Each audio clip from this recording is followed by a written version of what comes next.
right, old school NBA fans, self-researched, NBA facts. Got another video for you. As always, thanks to anybody who watches my videos, subscribes to my channel. I really appreciate it. In this video here, again, somebody in the comments made me do this one. The 2016 Warriors, the best record of all time, 73-9.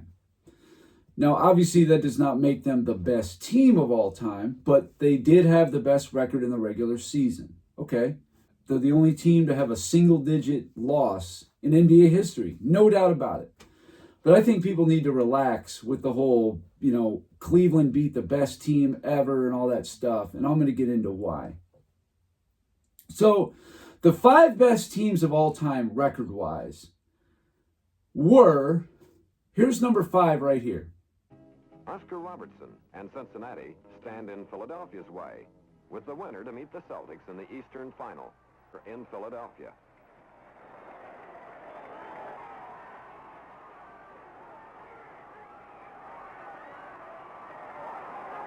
Honey Dirking is the big gun, but the 76ers sweep the next 3 and put it away. The Chamberlain-Russell battle starts right away.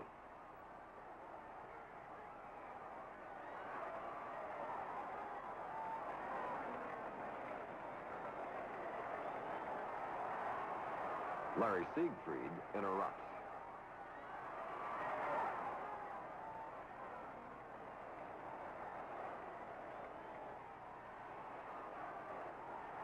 But the struggle resumes as Russell scores over Wilt.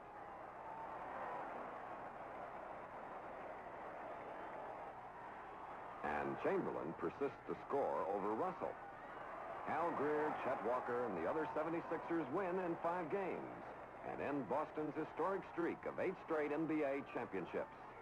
It also brings Bill Sharman face-to-face with the problem of handling Wilt Chamberlain and his teammates. Philadelphia gets off by winning twice at home and is pushed into overtime in the first game.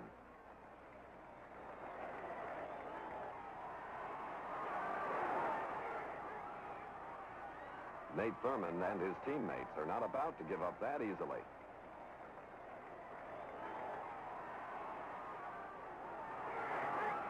In Philadelphia. So Wilt Chamberlain is back working in San Francisco, knowing the Warriors can tie it up and just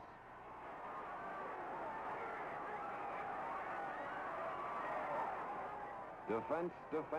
Alex Hannum reminds his players.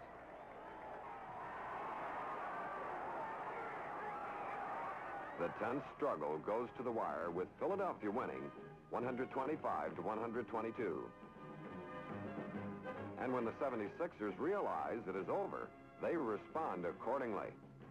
So the 1967 Philadelphia 76ers, they were 68-13. They won 83.95% of their games in the regular season. They played Cincinnati in the first round, who had Oscar Robertson, Jerry Lucas, couple top 75 players. They beat them 3-1, okay? Cincinnati actually won game 1, but Philly won 3 in a row. No real trouble there. In the East Finals, Boston, who had a stranglehold on the East, they had won 8 straight championships, 9 out of 10, and finally, Philly was able to stop that juggernaut in 5 games. So obviously, Philly was not fooling around in 67. They were a very focused, determined, and a great team. And then in the finals, they played the Warriors, San Francisco Warriors.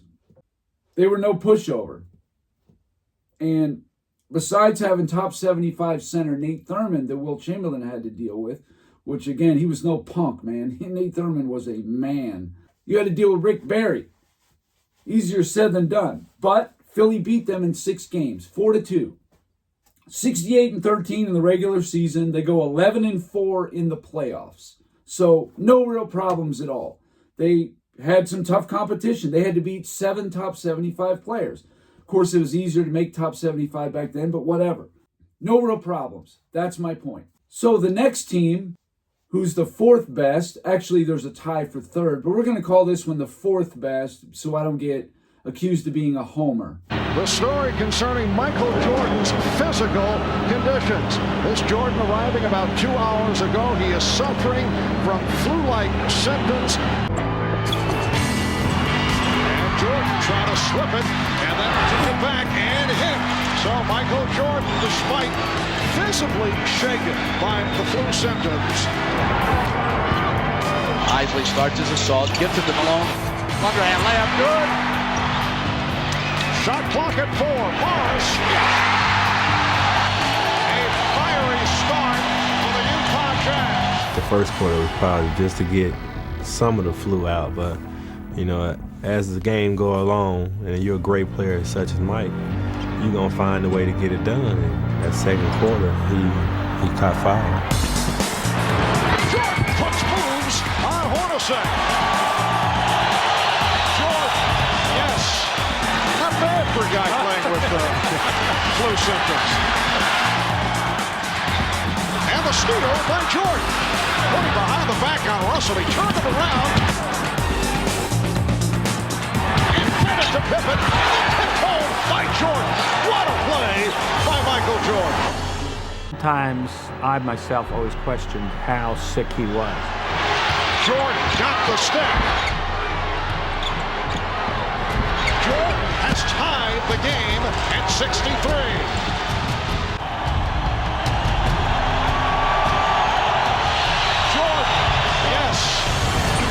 Jordan fires for yes, and he did it in casual form. You get the idea he's having difficulty just standing up. The game tied at 85. 10 on the shot clock. The three, yeah, they lead it. 38 points for the King. 88-85. Classic performance by the flu-ridden Michael Jordan. The 96-97 Bulls, 69-13. They won 84.4% of their games.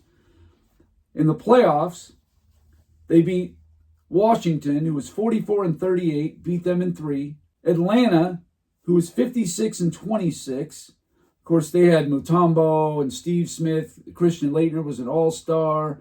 Mookie Blaylock was first team, all defense. They had 2 of the top 3 players for Defensive Player of the Year. And Washington had Chris Webber, for what it's worth.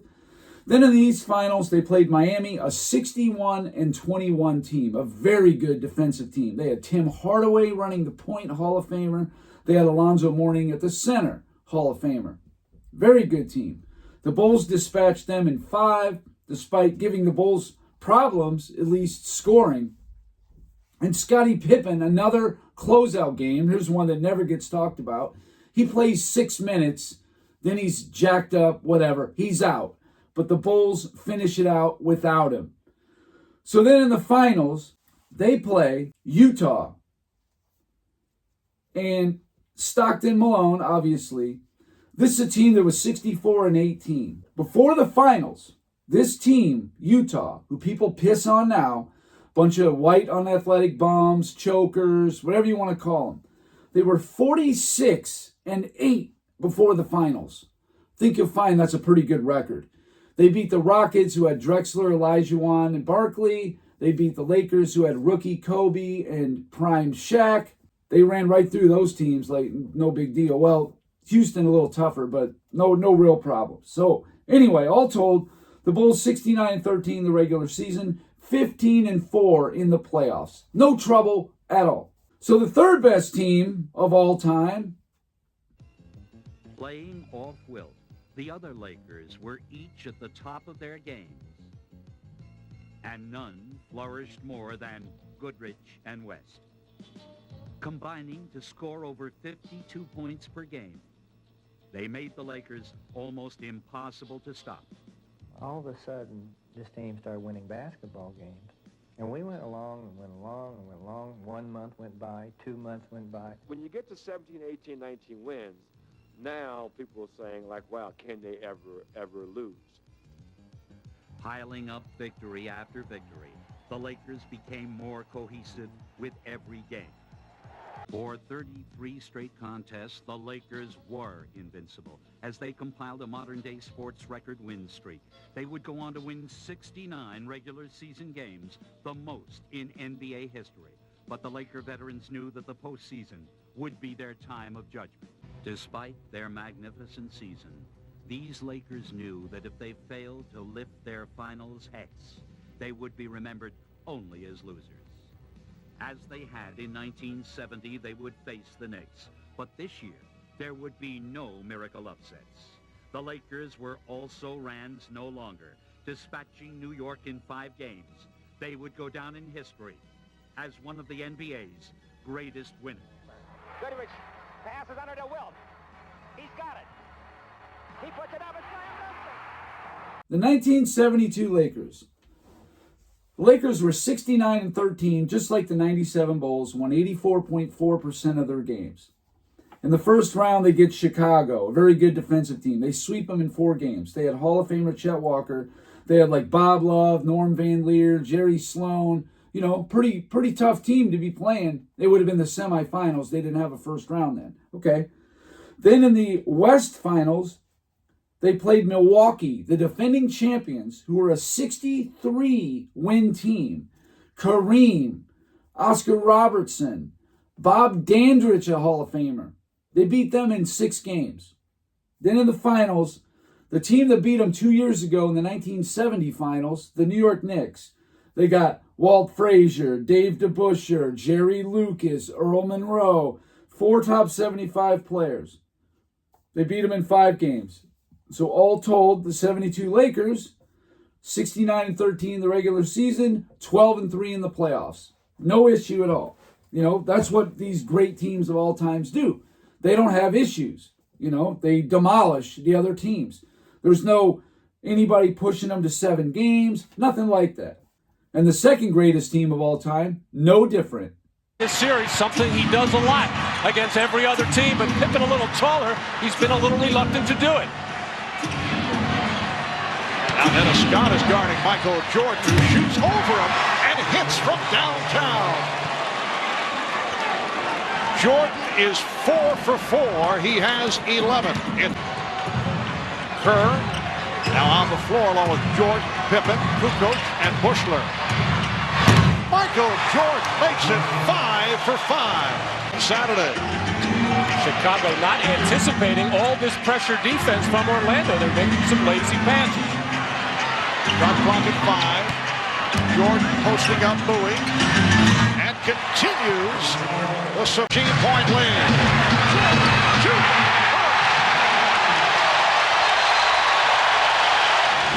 The pass by Dennis Rodman, who's been doing everything here in the third. This has just become a clinic for Chicago at the basket. Here's Kerr over Pippen.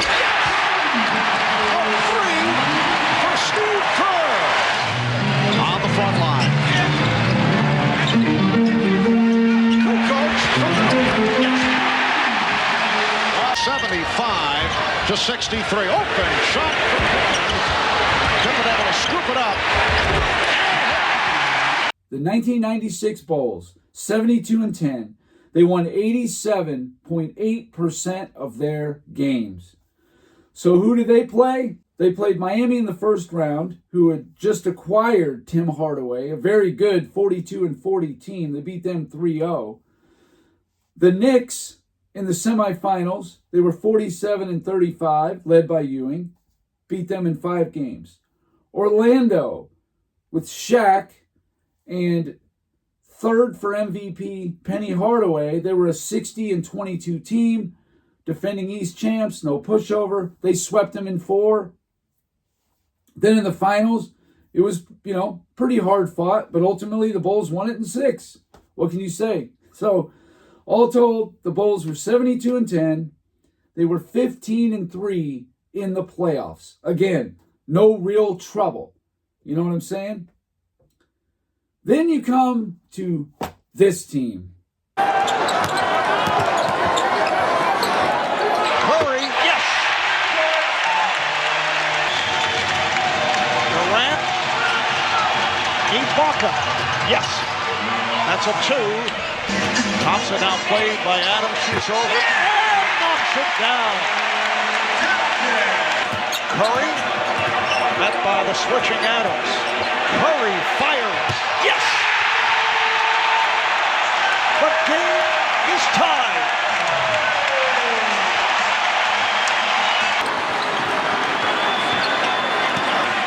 Which the Warriors have dominated tonight, 11 of 21. Here's Curry. Yes! 2016 Warriors, a team that was 73-9 in the regular season. 89.02% of their games they won. In the first round, they get a 41-41 Houston team. They should crush them.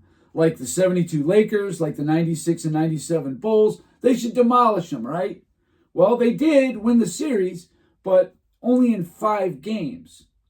And it's because of what happened in game 1, which I think set the tone for the entire playoff run. Now this Warriors team finds itself in a position where they could close out this series at home. But will they have to do it without their MVP? I said, "Are you okay?" And he said, "Yeah, I'm okay." And I said, "Are you sure? You got to be honest with us." And Chelsea was there as well, and he just put his head down. And so yeah, Curry was hobbled, injured, or else Houston probably never gets a game in that series. In the next series against Portland, here's a 44-38 team. I mean, please. You can't sweep those guys either? No, Portland got a game. The best team of all time, and they can't sweep either of the first 2 rounds. Portland won 1 game, they lost in 5. So then, in the Western Conference Finals against Oklahoma City, a 55-27 team. Sure, they're a good team, but this team is historic. They find themselves down 3-1. They have to mount that comeback. And they do win it in Game 7. They were losing even in Game 7. Game 6, they were losing. Mount a furious comeback. Somehow come back to win that game and series, right? Okay. So, then in the finals, they play Cleveland. They're up 3-1. We all know about the suspension in Game 5 to Draymond Green. Sure, all that. But Cleveland pushes them to 7 and eventually wins the game, right? Well, Houston, a 73-9 team, the best record ever, was only 15-9 in the playoffs, and they played a 41, a 44, a 55, and a 57 win team. Those are the teams that are giving you that kind of trouble. I don't think you need to do any research to know there was something seriously wrong with the 2016 Warriors. When you look at all the other historically great teams, even when they went up against legit opponents, they waxed them. Get them out of here. But you're telling me the Cleveland Cavaliers beats you guys, comes back down from 3-1? Obviously, there was something seriously wrong with the Warriors, and it was Steph Curry's health. Or else this never happens that way. I'm sure Draymond Green's suspension, hurt them, and, maybe it did kill their momentum and gave Cleveland momentum. Maybe that's all true. But if Curry's 100%, based on the season they had, they're not losing that in the finals. There's just no way. When you look at it historically, all these other teams had no trouble. They didn't get pushed to 7 games. They beat everybody in front of them, mowed right through them for the most part. But then the best team of all time gets hicked up by the 2016 Cleveland Cavaliers. And of course, all the LeBron fans are going to say, yeah, you can't beat the GOAT. I mean, come on, man. 2011 Mavericks, beat the GOAT. The 2007 Spurs swept them. The 2014 Spurs embarrassed them in 5. But you're telling me the best team of all time, record-wise, was no match for Cleveland? Come on, man. Stop it. Just stop it. So I believe any credit you give to Cleveland, or specifically LeBron James, for beating Golden State, when you look at versus historically how these teams do, obviously there was something wrong with Steph Curry. I mean, all you got to do is look at the numbers. They swept no one. Please, a 41-41 team, a 44-38 team, and they didn't sweep them. Please, something seriously wrong with Steph Curry. It's obvious. Happened in game 1, first game in the playoffs, and he was never right since. He missed games in the playoffs, actually. But there was something wrong with him, and it tainted the whole run. Now, they did have some magic in the OKC comeback, and then to start the finals, sure, but obviously it just wore him down, the injuries and whatnot. So I don't want to hear about how they beat the best team ever. The 2016 Warriors might have had the best record in the regular season, but when it came playoff time, they were not the same team. That was not the 73-9 Warriors that they beat. Now, Nick Wright doesn't give a crap about that. All he's going to see is, oh, they came back from 3-1 against the best team ever. BS. Please. So I just think that you guys overhype it. Sure, they came back from 3-1. No matter who you're playing, that's nice. But don't act like it's the best team ever. Please. And like, oh, Draymond missed one game, whatever. Yeah, he missed a game. But more importantly, Steph Curry was not right. That was the unanimous MVP who was obviously, visibly not the same player. I mean, come on. Let's be reasonable here. Stop overhyping the 2016. That one right there made me the greatest player of all time. I mean, come on, dude. No, it didn't. You beat a hobbled team. Andrew Bogut was also out some games, and I know he was only a minor thing, but you add that on to Draymond Green missing a game, Steph Curry not being right after the first game of the playoffs. It just means it's overrated. Now, if you just want to look at it like, hey, it was a nice comeback, a 3-1. LeBron won his 3rd championship. All right, I get on board with that. But when you start talking about best ever, greatest ever, that's where you guys are just way out of bounds. Please. Like I said, the other 4 teams in the top 5 had no issue destroying whoever they played. But then the best team gets tripped up by you think the 2016 Cavaliers were better than the 96 Sonics, or I don't know, the 97 Jazz, or I don't know, the 72 Bucks, please, or the 67 Celtics. They were a 60-21 team. You really think that the 2016 Cavaliers are better than that? No. And the whole point is the Warriors were not right. They were not healthy. They were not good to go. So stop overhyping it, okay? Just call it what it is. They won, all right? Yeah, you want to call it 3-1 comeback, missing players while Curry was injured, sure. But you don't have that context in there. You just say it like that.